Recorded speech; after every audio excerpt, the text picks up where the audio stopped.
For the repair of the Visatron measuring unit, the following procedures were necessary: replacement of its electronic components, and general cleanup of the unit. For testing, we add some pressurized air as power supply and a 24-volt DC power supply.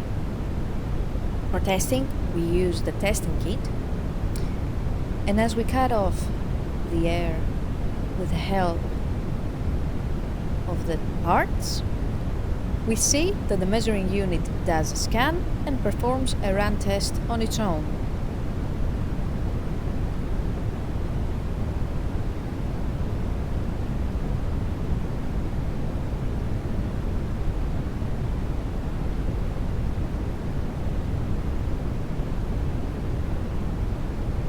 It is now clear that the Visatron measuring unit is working successfully and is ready to be delivered to the customer.